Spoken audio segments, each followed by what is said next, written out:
Bang Afriansyah. Ya. Sebenarnya kita naik upah itu berapa? Kalau 0,2, bilang 0,2 jangan 7, tipu-tipu itu. Oke. Anda ini dari pihak pengusaha atau dari pihak pemerintah? Oke. Jangan-jangan Anda mewakili pengusaha. Sebenarnya masalah upah itu urusannya pengusaha dengan buruhnya. Kenapa pemerintah kasih 0,2? Emang sampai bayar? Tolong sekali Anda. Tadi Anda bilang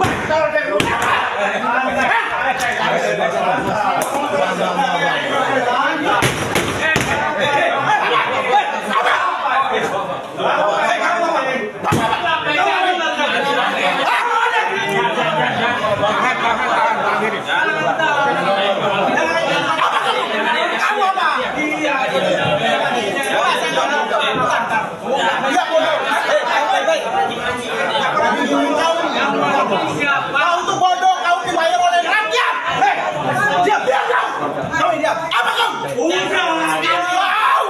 Siapa kau? Dibayar oleh rakyat kau. Bodoh kau. Kamu yang sopan kau. Kau. Kamu dibayar oleh rakyat.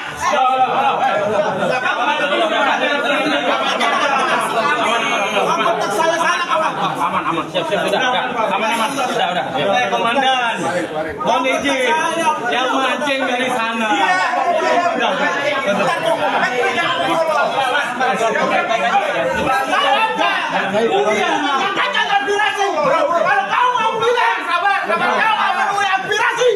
Panggil kami semua.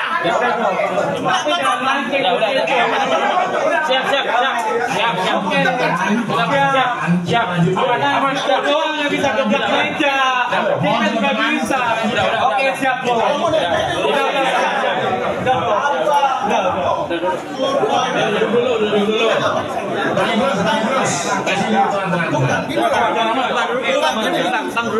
Mana kau? Siapa kau? Udah. Tengok anak dirimu dibayar rakyat. Sekarang begini, semua kau. semua dulu. Ayo semua dulu. Coba, bro. Udah. Nah, siap. Duduk baik-baik, Bang. Udah, Bang. Ini baru namanya.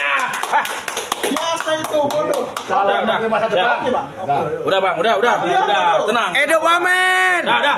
Iya, benar. Ya, oke. Saya harus ngomong. Ayo teman-teman duduk. Semua teman-teman saya minta semua duduk. Kalau mau bicara lagi baik-baik, Bang. Semua. Di DPR aja paling-paling aja. Kamu mau tolong. Ya. Udah. Karena pemerintah wajar dikritik. Sopan. Kebijakan bodoh yang tolong. Wamen bersopan. Tidak ada sopan. Dibayar rakyat. Kau dulu. Wamen mengerti sudah. Kau dibayar rakyat. Sudah, Pak. Sudah. Pak Wamen sudah mengerti sudah. Siap. Oke ya. Ini bang. Oke bang ya. Gue jelaskan. Enggak, bang. Abang kalau mau, tadi abang sudah berapa lama di sini? Abang harusnya rubah itu yang mewakili di sini. Bukan harus dirubah. Abang salahin lagi pemerintah. Abang sendiri pemerintah. Makanya saya bilang tolong.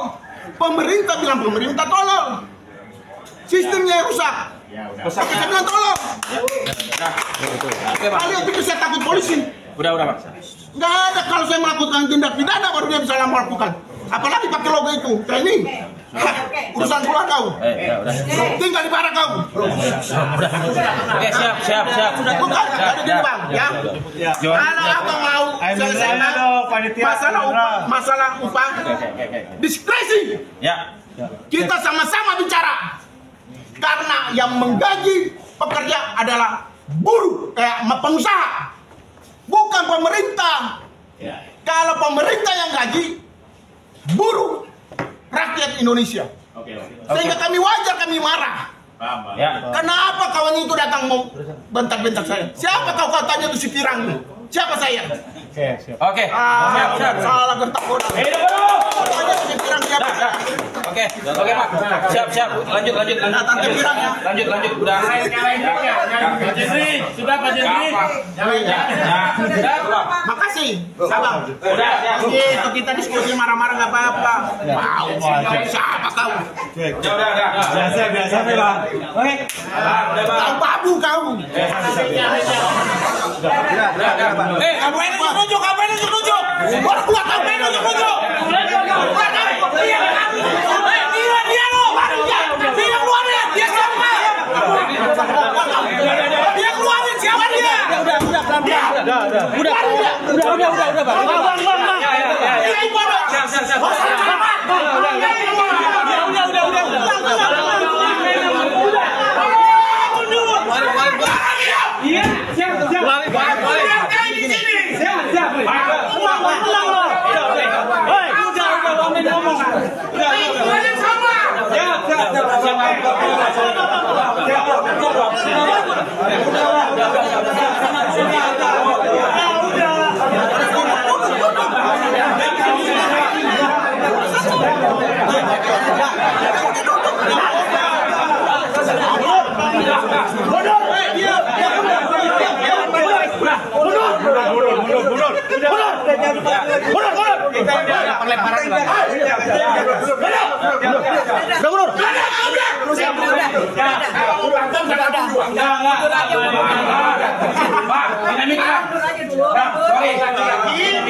Lawan aku satu-satu. Kalau harganya aku silakan.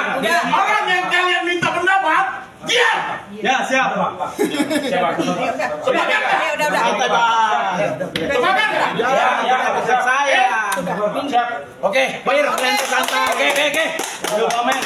Santai Bang Kren tuh. Itu penjahat itu. Ngadu-ngadu dia.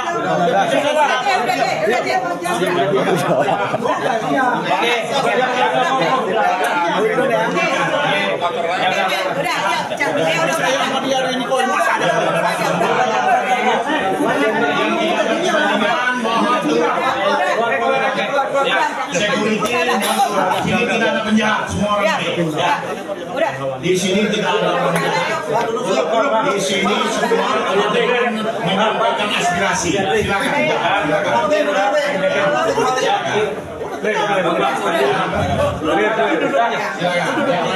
Udah aturan aja. Ya, duduk. Biar dia duduk sini dia. Sebenarnya, kalian mau gue sampaikan ya. Ini sebelah gua udah, sebelah gua. Sebagai siswa,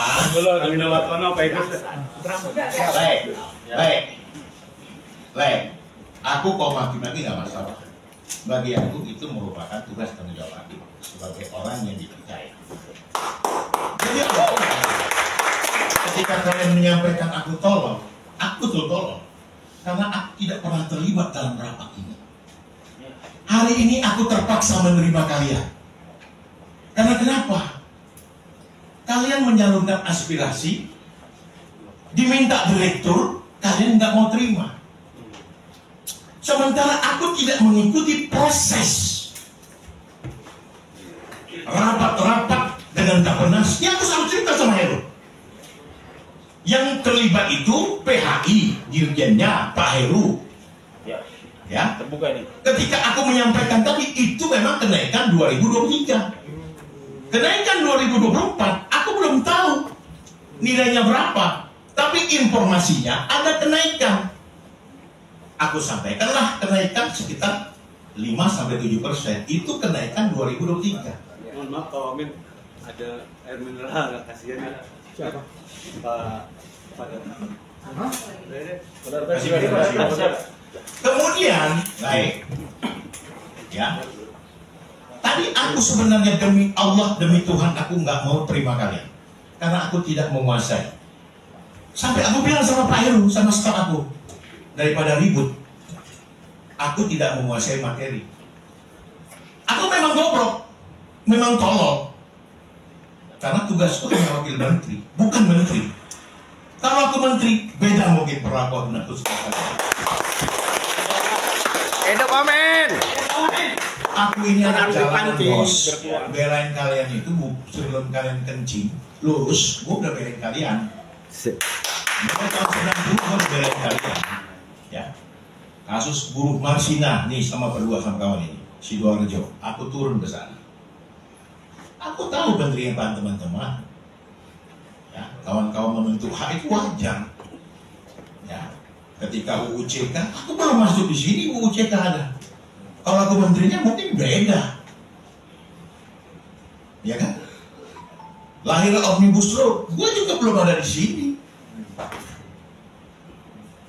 Kenapa aku ditempatkan di sini dengan Jokowi? Berpikirlah kalian sendiri seperti apa. Jadi begitulah. Ketika ada yang mengatakan saya tolol, saya tidak tersinggung, tapi orang-orang dekat saya pasti tersinggung. Jadi minta maaf saya ya. Iya, kita tersinggung.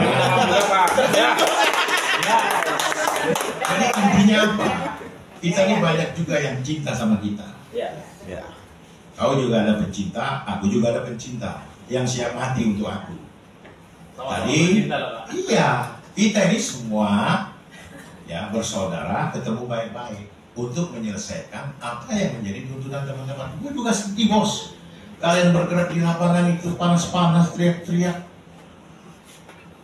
Apa selama ini negara ini harus begitu? Apa selama ini negara ini harus lakukan setiap ada kenaikan demo? Ada kenaikan demo, apa begitu? Tidak mungkin. Kita berpikir bagaimana positif ke depan. Ya kan? Bagaimana pemerintahan ke depan ini bisa menjadi bukan berpihak kepada pemerintah, kepada pengusaha, kepada buruh, tapi berada di tengah-tengah. Ya.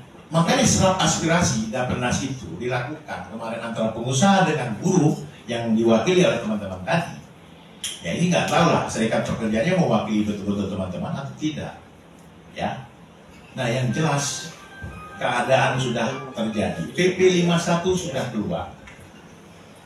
Bapak Ibu mau ketahui bahwa PP 51 ini pun banyak yang bertanya sama gua nggak terlibat secara teknis.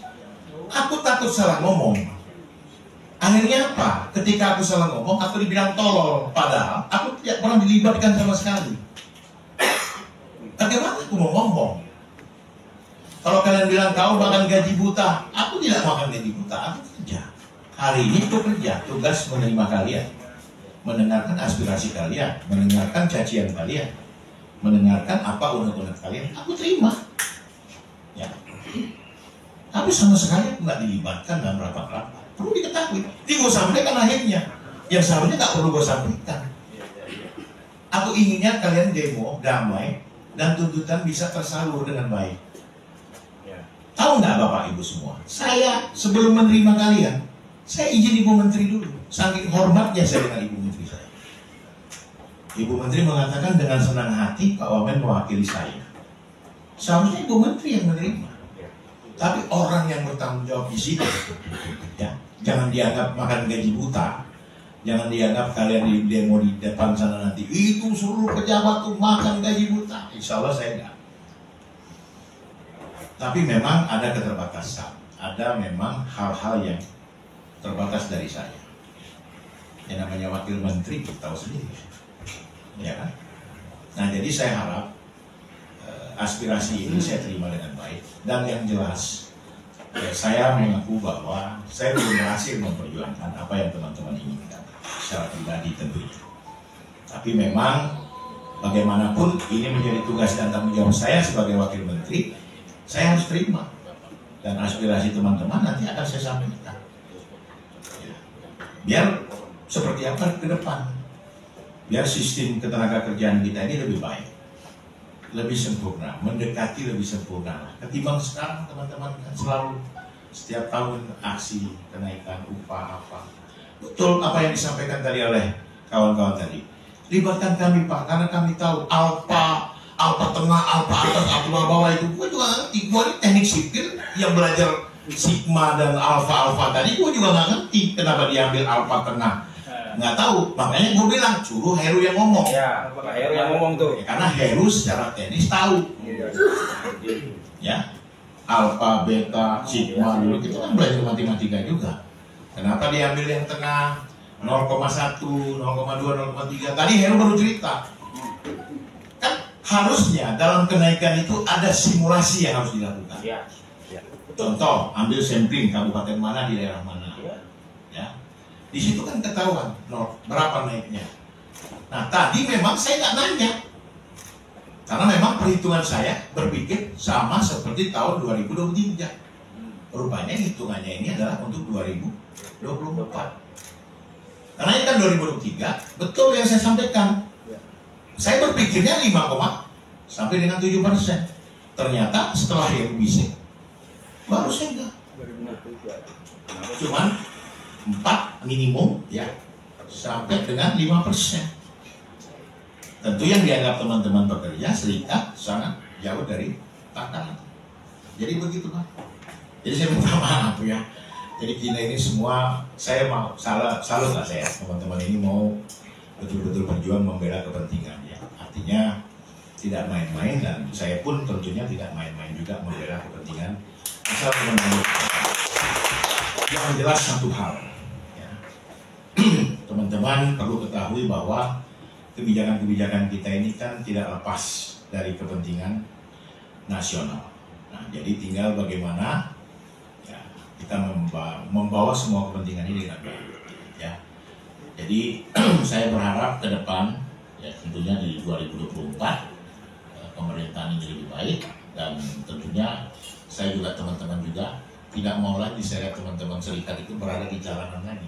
Amin. Iya, karena bagaimanapun berat ya. Yang penting satu hal, teman-teman juga harus bersepakat, dan insya Allah ke depan kita bisa lebih baik lagi. Oke, Amin. Saya minta Pak Heru menjelaskan, karena beliau yang mengikuti. Awalnya apalah bos, ya kan? Cuman kalian maksa juga, kami maunya ketemu Wamen ya sudah. Kangen Pak kita. Iya, Kangen, Pak. Habis itu kemudian dia kalian maki-maki pula gua. Inilah Wamen ini kan merendah di atas puncak gunung. Jadi kenapa saya marah? Karena Pak Wamen menerangkan bahwa ada kenaikan 7%. 7%. Iya. Ternyata setelah beliau habis bicara, saya dapat info bahwa kenaikan tidak sebesar itu. Hanya 0, sekian persen. Sekitar 40.000. Nah, saya bilang ini hanya permen buat kami, dan kami yang hadir tadi merasa dibohongin. Tapi ternyata beliau memang tidak mengerti tentang PP 51 ini. Beliau tidak terlibat. Sekelas Wamen itu. Wamen tidak terlibat. Akhirnya saya mengerti itu. Dan pada saat saya marah-marah, beliau sampaikan bahwa nggak apa-apa marah, karena yang pasti tersinggung adalah orang-orang sekeliling saya. Dan saya tahu bahwa ternyata yang terlibat itu adalah Pak Heru, Dirjen Kelembagaan. Nah, rumus-rumus yang disampaikan oleh Pak Heru ini nggak masuk akal, nggak logik gitu. Artinya gini, saya juga marah kenapa masalah pengupahan harus diatur oleh pengusaha, padahal ini ranahnya diatur oleh pemerintah, padahal ini ranahnya pengusaha dan buruh. Bisa saja pemerintah menentukan, tapi dia persektoral. Karena begini, saya khawatirkan ada pengusaha-pengusaha besar membeli pasar, sehingga tidak semuanya dari sektor garment sampai kepada otomotif itu sama, padahal keuntungannya itu pasti berbeda. Ataupun restoran, saya pasti pengusaha-pengusaha. Nah, ini yang saya melihat bahwa pemerintah sengaja membuat buruh dengan pengusaha berantem, adu domba ini ya. Atau pemerintah membuat aturan ini yang ya kan kata Mahfud MD bahwa ada orang-orang tertentu bisa membeli pasal-pasal di DPR RI. Nah, saya khawatir ada hal-hal itu hal-hal itu terjadi, sehingga pemerintah memasang badan karena sudah ada pesanan. Oh gitu. Itu saya marah, ya kan? Jadi intinya adu domba antara buruh dengan Pengusaha, ya kan? Nah, lalu beliau kan cerita, Pak Heru juga bilang, oh kami pernah naik ke sekian persen, lalu digugat pengusaha. Saya itu tipu-tipu itu, tipu-tipu itu karena pikir saya itu kan akal-akal mereka. Jadi kalau buruh naik gede, pengusahanya gugat, kalau naiknya kecil, buruh ya ribut. Jadi itu sandiwara aja sebenarnya. Nah itulah yang membuat saya ini buruh Indonesia semakin ditindas oleh pemerintah sendiri. Jadi bukan sama pengusaha. Pengusaha itu baik pada intinya. Pengusaha itu baik. Hanya pemerintah aja yang selalu menindas buruh rakyatnya sendiri. Itu dari saya. Nah, Bung Miko, tadi kan sempat ada di dalam tuh Bang, terjadi kericuan Bang. Abang gimana Bang? Komentarnya Bang? Jadi gini. Ini rezim ini gimana sih Bang? Ini dia. Jadi gini. Inilah kegilaan rezim ini. Kegilaan yang dipaksakan gitu loh. Ya karena apa? Kita tadi sebenarnya kalau gue sih melihat keributan di dalam itu hanyalah miskomunikasi. Ya, miskomunikasi ketika teman kita Bang Jandri menyampaikan dengan nada tinggi, ya lah orang nada tinggi, lah orang timur. Apalagi gua kalau orang timur dengan gua orang Batak biasa nada tinggi karena kampung kami jauh-jauh. Jadi suara agak keras. Iya, betul. Nah, suara kita keras dan kita bilang ada pihak mereka tidak terima terus gebrak meja. Oh, gitu. Gua lupa siapa direktur mana yang gebrak meja. Pak Kendro. Pak Kendro tadi ya. Kendro. Ya, stafnya Wamen. Stafnya Wamen gebrak meja.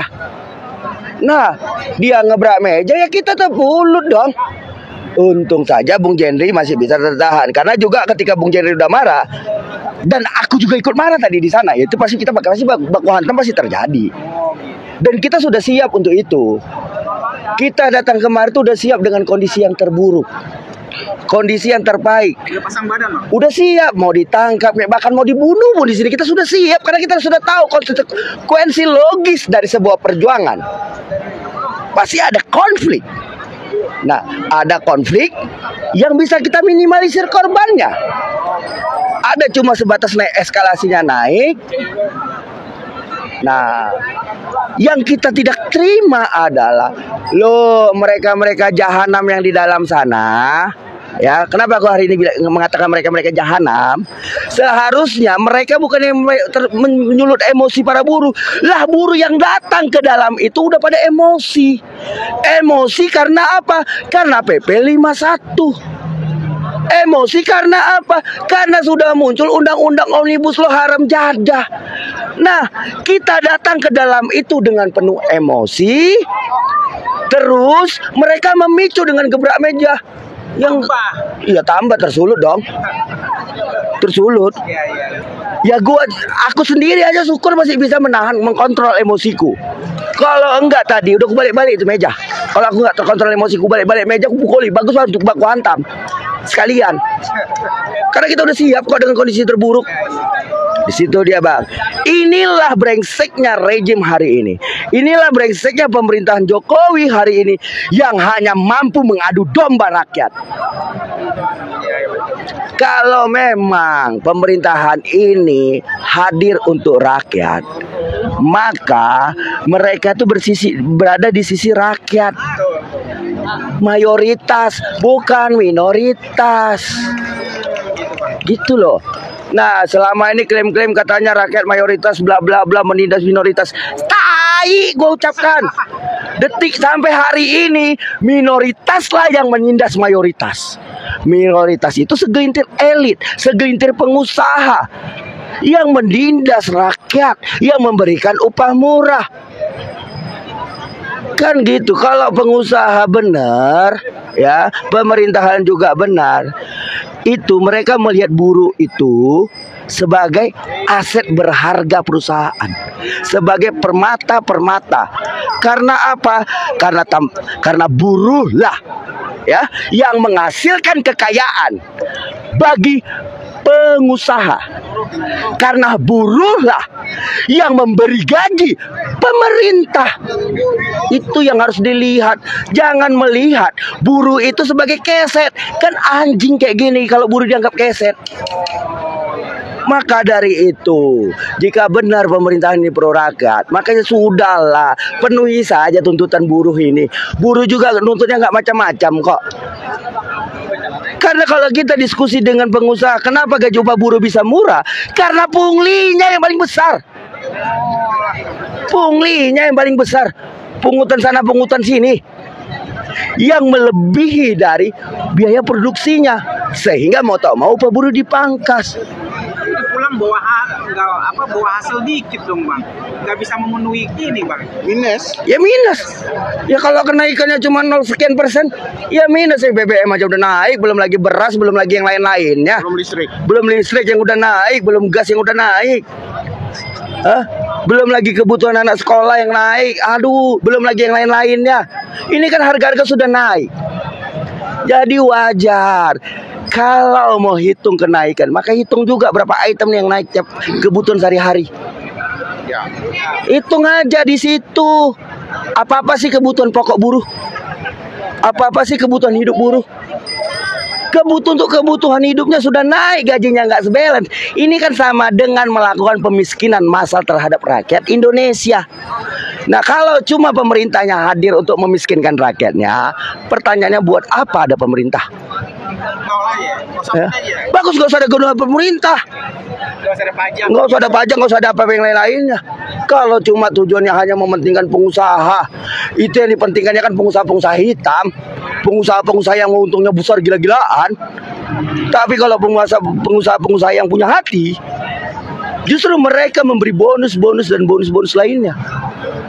Ini seharusnya yang didorong. Yang dilakukan pemerintah adalah bagaimana mengajak pengusaha. Hei pengusaha, itu buruhmu bukan keset. Itu buruhmu bukan budak. Tapi itu buruhmu adalah aset berharga bagi perusahaanmu. Maka ketika kau memberi kesejahteraan buruh pada buruhmu, maka secara otomatis buruhmu akan memberikan cinta dan ketulusan dan bekerja dengan sungguh-sungguh bagi usahamu. Kan itu. Dulu zaman perbudakan buruh dikasih makan, cuma dikasih libur. Lah ini nggak jauh beda bro. Perbudakan modern hari ini, buruh untuk hari ini upahnya apa? Nggak cukup untuk makan. Jangan bicara untuk makan loh, jangan untuk bicara untuk senang-senang. Untuk makan aja nggak cukup. Waduh. Karena apa? Karena indikatornya jelas bro. Upah buruh masa upah orang yang berkeluarga dengan lajang itu beda tipis. Sementara sempat anaknya buruh cuma anaknya 4. Biaya makannya ada berapa ini bro? Makanya itulah yang kita dorong. Seharusnya pemerintah ini memberikan jaminan kehidupan yang layak bagi buruhnya, bukan malah memberikan jaminan bagi pengusaha untuk mengerus untung-untungnya. Kan brengsek kayak gini. Karena undang-undang yang lahir, peraturan-peraturan yang lahir hanya untuk menyengsarakan buruh. Itu dari kubu.